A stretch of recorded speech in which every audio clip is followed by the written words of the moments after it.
마가복음 8장 34절 무리와 제자들을 불러 이르시되 누구든지 나를 따라오려거든 자기를 부인하고 자기 십자가를 지고 나를 따를 것이니라.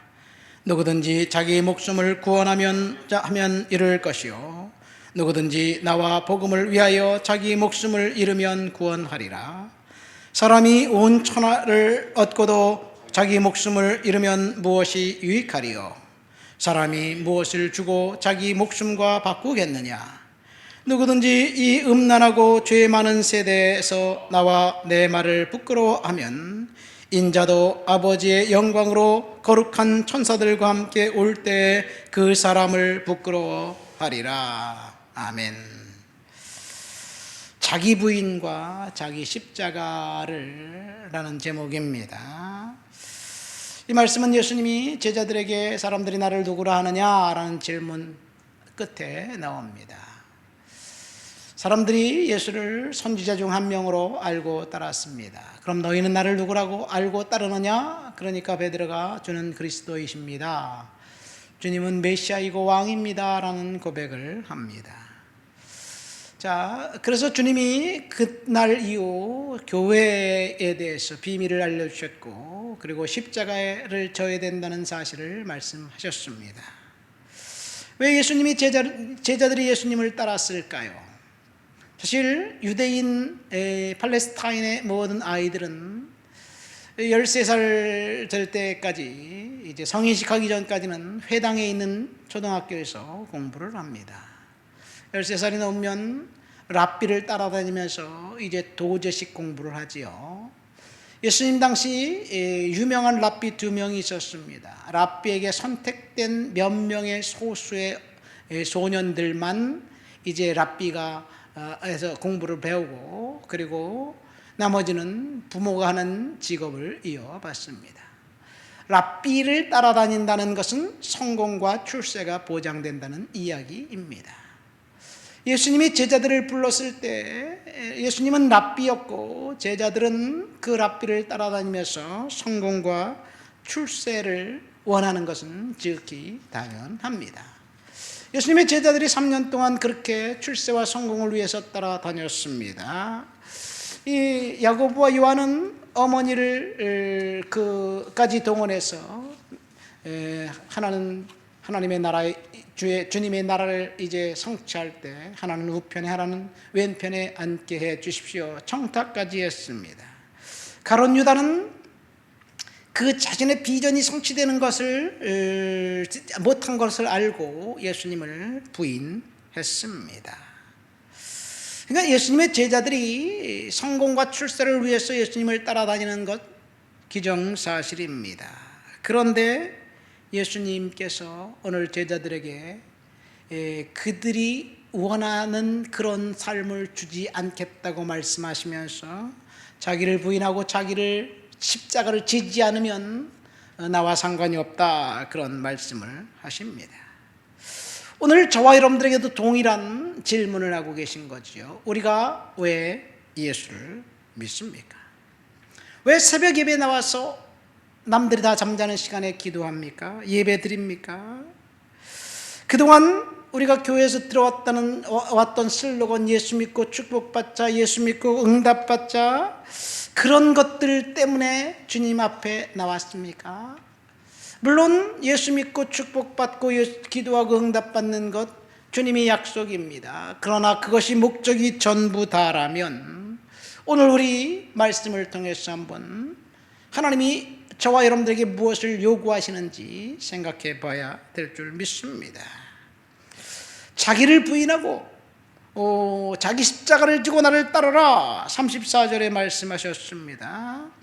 이 말씀은 베드로가 예수님이 십자가를 진다고 하니까 예수님 결코 그렇게 할 수 없습니다. 내가 맡겠습니다. 이렇게 말할 때 사탄아 내 뒤로 물러가라 라고 이제 말씀하시고 책망하시고 난 다음에 하신 말씀입니다.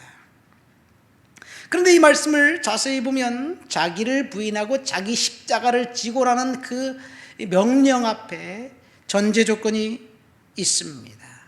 무슨 조건이냐? 나를 따라오려거든. 주님을 따르고자 하면은 십자가를 지고 자기를 부인하라는 말이에요. 주님을 따르지 않겠다면 괜찮다는 이야기이죠. 그러면 주님을 따르면 목회자만 의미할까요? 주님을 따르는 성도들은 의미하지 않을까요? 우리들은 성도들은 다 자기를 부인하고 자기 십자가를 지라는 주님의 명령일 줄 믿습니다. 예수 믿는 사람들 모두에게 주님이 두 가지를 명령하셨어요. 첫째, 자기를 부인해라. 둘째, 자기 십자가를 져라. 근데 많은 사람들이 이 부분에서 오해를 합니다. 십자가는 자기 부인은 그 어떤 행동이나 위치에 있는 그런 것들을 금하는 것, 그것이 자기 부인이라고 생각합니다. 그러니까 부정적인 그런 삶을 살면 안 된다, 죄를 지면 안 된다, 그래서 율법주의에 빠집니다. 물론 율법을 지켜야 하는 건 사실이지만 그것이 자기 부인의 전부가 다 아니라는 이야기입니다. 어떤 사람은 자기 십자가를 지고라는 말에 어떤 특정한 질병이나 시련을 견뎌내라는 의미라고 해석하기도 합니다. 이런 역경과 시련들은 사실 자발적으로 선택한 것은 아닙니다. 우리가 타락한 이 세상에 살면 시련과 역경이 자동적으로 따라오게 되어 있어요. 이런 시련을 견디는 것, 이것이 자기 십자가도 아닙니다. 그럼 자기 십자가를 지라는 그 말씀은 무엇일까요? 인생에 대한 자신의 권리, 이 권리를 부인하고 그리스도 때문에 내가 원하는 삶에서 절제하는 삶을 사는 것을 이야기합니다.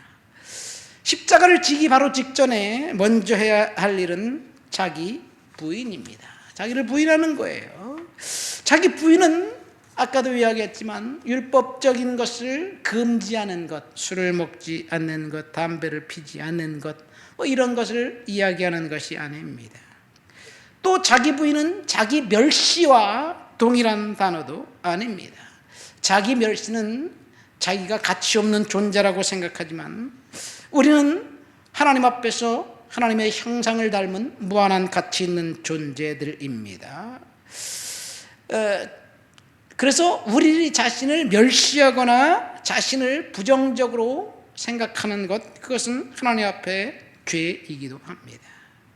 자기 부인은 우리가 하나님 앞에 선하게 창조되었지만 우리가 나만을 사랑할 수 있는 능력도 있지만 다른 사람을 섬기고 사랑하는 것을 선택하는 것이 자기 부인입니다. 그러니까 자기 부인은 자기 사랑과 또 대립관계에 있는 것도 아니에요. 나를 사랑하는 것이 자기 부인이라고, 사랑하지 않는 것이 자기 부인이라고 오해하지 마시기를 예수님 이름으로 축원드립니다. 자신을 사랑하지 않는 사람이 어떻게 남을 사랑하겠어요? 중요한 것은 자기 목숨을 얻는 자는 잃을 것이요 나를 위하여 자기 목숨을 잃는 자는 얻으리라고 주님께서 말씀하셨기 때문에 다른 사람을 위해서 양보하고 섬기는 것을 이야기합니다. 그러니까 다른 사람을 섬기고 그리고 세워주는 것, 또 자기 연민에서 벗어나는 것, 우리 욕심대로 우리가 기도한 대로 일이 진행되지 않는다 할지라도 그것 때문에 괴로워하면서 스스로 절망하거나 시험에 빠지지 않는 것, 이것이 자기 부인입니다. 그러니까 자기 부인은 사실은 복종의 훈련이에요. 그렇다면 십자가는 뭘까요? 내가 져야 할 십자가. 어떤 사람은 십자가를 그렇게 생각합니다. 암병에 걸렸다던가 고통이 스러운 환경, 십자가라고 생각합니다. 화를 버럭 내는 남편하고 사는 부인은 화내는 남편 때문에 늘 끌당하며 살면서 남편이 십자가지 이렇게 생각하는 사람도 있습니다. 남편이 십자가일까요? 치매 걸린 노인을 봉양하는 자녀들, 그 치매 걸린 노인이 십자가일까요? 생각해보기에 따라서 십자가라고 생각할 수 있지만 사실은 십자가가 아니에요. 이런 상황에 빠지면 힘들어요. 힘들지만 그것은 십자가가 아니라 짐입니다. 무거운 짐이에요. 짐은 내려놓아야 할 것이지 스스로 짊어질 것이 아닙니다. 하나님 앞에서 우리가 짐을 내려놓으면 주께서 수고하고 무거운 짐진 자들아 다 내게로 오라, 내가 너희를 쉬게 하리라. 주님께서 쉬게 하실 거예요. 그 무거운 짐을 혼자 해결하려고 용쓰지 말라는 이야기입니다. 무거운 짐은 주님 앞에 내려놓아야 할 거예요. 짐을 내려놓으면 주님께서 마음의 평강을 주실 것입니다. 그렇다면 도대체 십자가란 무엇일까요? 내가 져야 할 십자가는 뭘까요? 십자가는 죽음의 자리에 세워집니다. 십자가 뒤에는 반드시 죽음이 있습니다. 그래서 오늘 39절 말씀 보니까 나를 위하여 자기 목숨을 잃는 자는 얻으리라. 역설적인 이 진리입니다. 십자가를 진 사람에게 주님께서 생명을 약속하셨습니다. 자기 십자가를 진 그 사람들에게 주님께서 이제 축복을 약속하셨는데 그 축복은 헌신과 희생을 요구합니다. 희생은 나를 버리는 것이고 나를 내세우지 않는 것이고 나를 중심으로 생각하지 않는 것입니다. 그러니까 십자가는 무거운 짐을 지고 가는 것이 아닙니다. 그러나 십자가의 짐은 결코 무겁지 않습니다. 왜요? 죽었기 때문에. 죽은 사람에게 짐이 무겁습니까? 무겁지 않아요. 우리가 살아있기 때문에 짐이 무거운 거예요. 헌신하고 희생하고 순종하는 것이 우리가 자아가 살아있기 때문에 무거운 것입니다. 십자가는 반드시 골고다까지 지고 가서 거기서 죽여야 해요. 그러면 부활의 아침이 있습니다. 우리가 주님을 따른다는 말씀, 어디서든지 순종하고 배신이나 거절이나 매맞음이나 조롱이나 십자가의 매달림과 죽음까지도 받아들이는 것을 의미합니다. 그러니까 십자가를 진다는 것이 사실은 쉬운 일이 아니에요. 그러나 십자가를 순환 금요일까지 지고 가면 반드시 부활절 아침이 저와 여러분들에게 있습니다. 그래서 오늘 주님께서 뭐라고 말씀하십니까? 누구든지 자기 목숨을 구원하고자 하면 잃을 것이요 누구든지 나와 복음을 위하여 자기 목숨을 잃으면 구원하리라. 자기 생명을 사랑하는 자는 잃어버릴 것이요 이 세상에서 자기 생명을 미워하는 자는 영생하도록 보전하리라. 말씀을 맺습니다. 오늘은 자기 부인과 자기 십자가라는 제목으로 설교를 드렸습니다. 예수님 때문에 고난당하고 예수님 때문에 십자가 지고 예수님 때문에 사업 망하고 예수님 때문에 자식들이 제대로 된 직장을 구하지 못한다면 우리 예수 믿겠어요? 우리는 예수님 때문에 축복받는 것, 기도 응답받는 것만 생각합니다. 그런데 제가 좋은 육교를 개척하고 한 10년이 넘도록 오퍼레이션 월드라는 세계 기도 정보라는 책자를 가지고 전 세계에 있는 모든 나라들 1년 365일 한 나라씩 요약해서 기도했던 적이 있어요. 요즘은 제가 중단했습니다만 기도 제목을 프린트해서 성도들에게 나눠주고 일주일마다 책자를 배포하고 열심히 기도했습니다. 근데 이 기도를 하면서 깨달은 것이 우리가 예수 믿는 것과 중동이나 북아프리카, 중앙아시아 이슬람권에서 예수 믿는 사람들의 그 예수가 다르다는 사실입니다. 기도의 내용도 다릅니다. 서구에 잘 사는 나라 사람들, 성도들은 고난을 당하면 이렇게 기도합니다. 하나님, 이 고난이 떠나게 해주십시오. 고난은 저주고 저주는 떠나보내야 되고 물리쳐야 될 것이라고 생각합니다.